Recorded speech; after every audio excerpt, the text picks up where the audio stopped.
लिन आएको मान्छे लिनु मान्छे पर्खिनु पर्छ केटीको सेट यो पनि बच्चाको सेट हो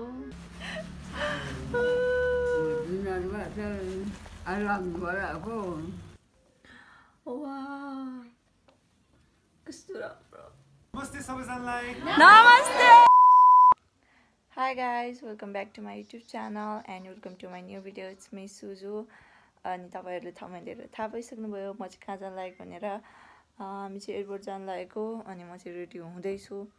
के भयो भयो म कति दिन भइसक्यो बाहिर नगएको गाउँबाट यता आएदेखि बाहिर गएको छैन अनि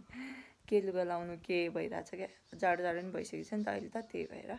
सो अब चाहिँ हामी रेडी भएर निस्किन्छौँ आज चाहिँ हाम्रो त हैन मेरो मात्र हो दाइ हो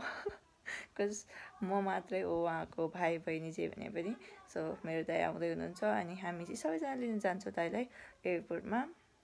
सो म रेडी भएर आउँछु गाइस म चाहिँ रेडी भइसक्यो कपाल चाहिँ बान्नु कि छोड्नु कि के भएर हिजो आज चाहिँ मैले कपाल चाहिँ तर डल्ला पारेर मात्र राख्ने गरेको थिएँ नि त आज छोड्दाखेरि कस्तो कस्तो देखेँ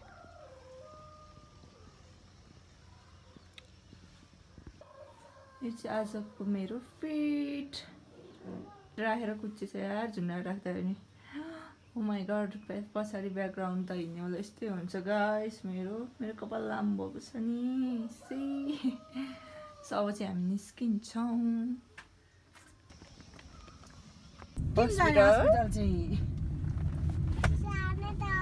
किन जाने हो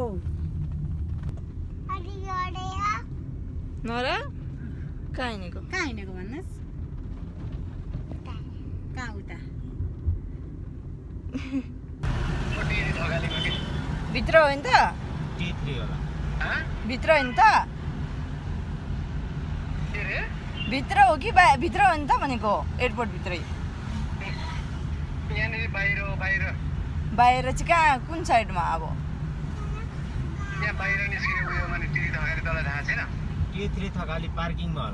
पार्किङमा कि बाहिर नै हो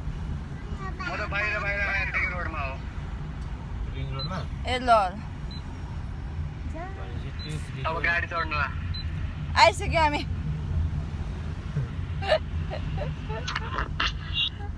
आयो लिन आएको मान्छेले कि लिन माग्ने मान्छेले पर्खिएपछि त रिस उठिहाल्छ नि अयो यसै हो त यो नवमी नौराले गरेर हो है ल रोएर नवमी रोएर हो आएको मान्छे लिनु मान्छे पर्खिनु पर्छ दिनु मामालाई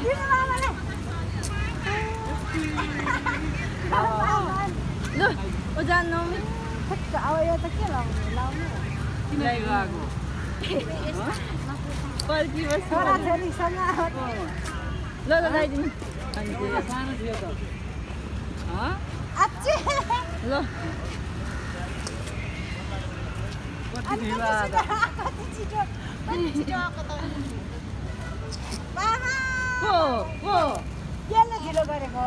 नवमी झगडा गरेर हो क्या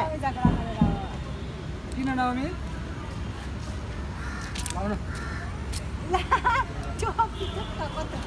ओ माई गॉड ए ओ छ हाम्रै छ थ्याङ्क यू भनेको भाइ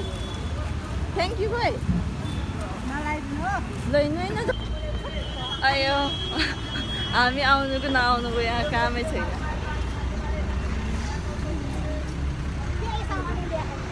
खासै लिन आउनुपर्ने जरुरत त रहेन नि त एउटा लगेज मात्रै रहेछ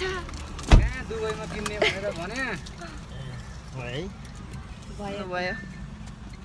नमिनरा कोसँग बसेको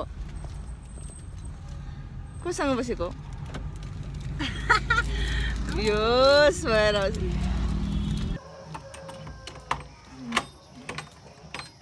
यस्तो दुईटा हौ के यसो गर्छ यार गाइस हामी चाहिँ घर आइसक्यो अनि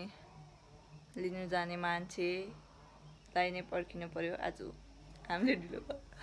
सो त्यही अब म चेन्ज गर्छु अब प्याकिङ गर्न लागेको केटीको सेट यो पनि बच्चाको सेट हो गाइस म चाहिँ नखीबाट जान लागेको फाइनल्ली कति महिनापछि म नखीबाट जाँदैछु अनि नकिरमा आज चाहिँ म सविता दिदीहरूकोमा पनि जान्छु पहिला म बस्ने ठाउँमा पनि जान्छु अनि रञ्जनाको पनि जान्छु लुक एट माई फेस यस्तो हालत भएको छ यस्तो काम लागेर चाहिँ बाहिर कसरी जाने गर्मी पनि भइरहेछ अब भरे जाडो पनि हुन्छ अनि लुगा के लाउनु भइरहेको किनकि कति धेरै भइसक्यो नि त मैले लुगाहरू नकिनेको तपसी दसैँ बेला के बेला किने तर यस्तो लगाइहाल्ने खालको लुगाहरू किनेकै छैन त्यही भएर लुगा के लाउनु भयो सो अब चाहिँ म जान लागेको मैले ड्राइभ गरेको छु मलाई कञ्चनले खाजा बनाइदिएको बनाउनै पर्छ अरे कस्तो खाएको के अरे नकुरा म अरू बेला पनि बनाउँछु छ्या योसी दिनु पर्यो सुजुलाई छ्या इट्स रेडी कस्तो राम्रो देखेको सविता दिदी खाएँ ल खाँदिनँ यत्रो खान्छु म यत्रो नुडल्स खाएर तिमीलाई म उताबाट भर्खर आउँदै हो क्या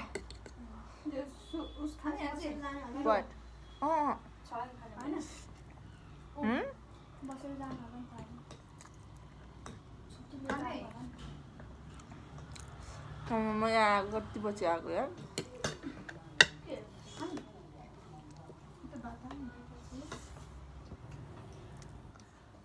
कति पछि हिँडेको जस्तो हिँड्दाखेरि त कहाँ नै हिँडेको जस्तो म उता पनि त कहाँ निस्किदिनँ नि अस्ति नै आउनुभयो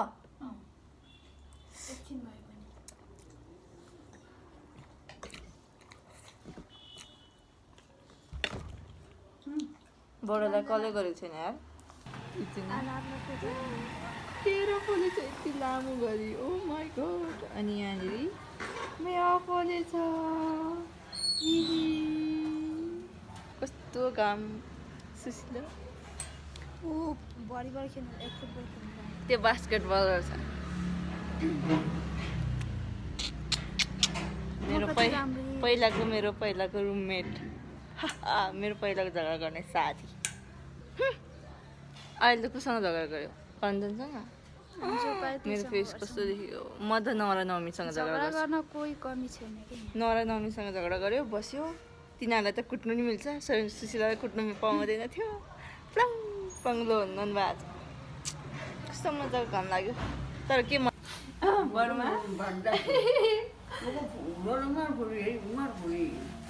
भिड्ने झोलामा कोसेली पुर्स्यो बर्मा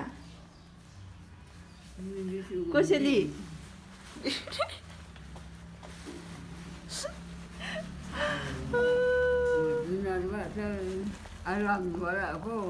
ओ लाम्स कुर्स्यो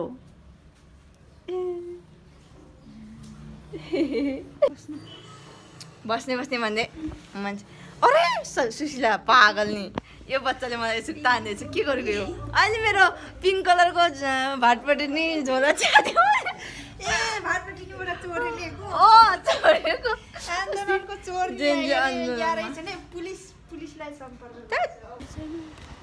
सुशीलाले मलाई रञ्जनासम्म छोडिदिएछ आधा बाटो स्कुटर मैले लाइसेन्स निकाल्न सकेर चोइट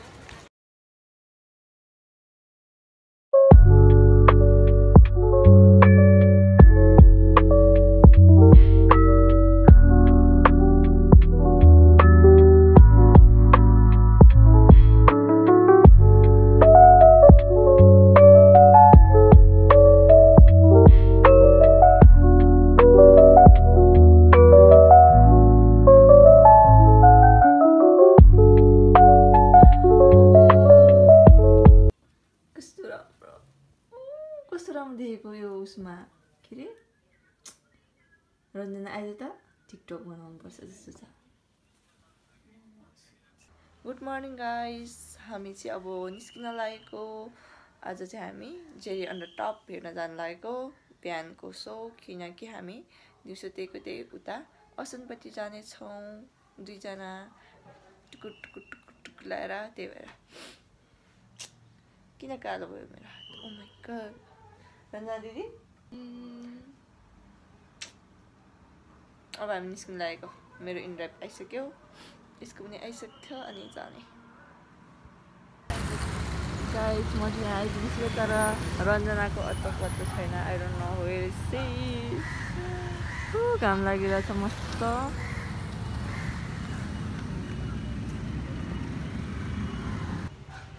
मैले चाहिँ अब पर्खिनु पर्ने हुन्छ रञ्जनालाई, 8:30 हुन लागिसक्यो। त्यो सुइसी गइरहेछ कि उता कहाँ गएको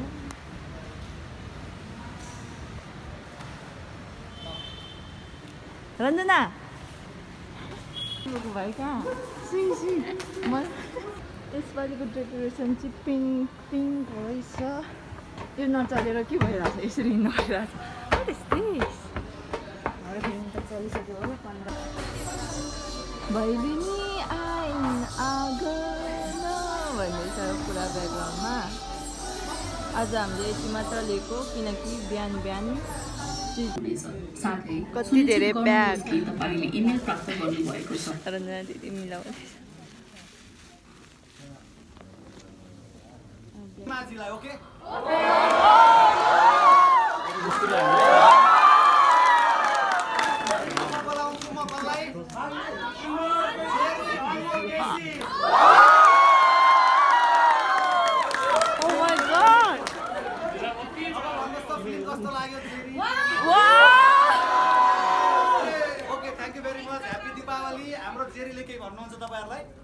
नमस्ते सबैजनालाई। नमस्ते सबैजनालाई दीपावलीको शुभकामना। रोएर त नि यस्तो भइरहेछ। सानो चिट्टपट गर्नु होइन अब चाहिँ हामी चल्दिएको यहाँबाट खाना खानुपर्ने हुन्छ। केही पनि खाएको छैन, रोएर निस्क्यो। ओ माई गड कति गर्मी भएको यार, घाम लागेर। गाइस हामी चाहिँ फर्स्ट टाइम फुलको मेला हेर्न आएको। म चाहिँ एउटा यहाँनिर अनि यहाँबाट असन बोक्दै अनि ठुल्ठुल पारेर अहिले चाहिँ हेरौँ रहेछ भने किनौला किन। तर अहिले बजेट एकदम उयो छ सुजुको। प्लान्टहरू किनिहाल्नु तर चिन्नु कता हो, जहिले यस्तै हुन्छ। घुमेर यता तिमी मार्क्स लगाएको छौ नि त।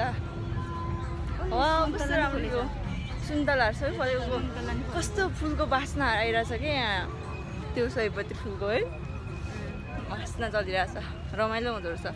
यस्तो। त्यहाँनिर फोटो खिच्ने ठाउँ त त्यहाँ रहेछ। मैले टिकटकमा देखेको थिएँ क्या यो।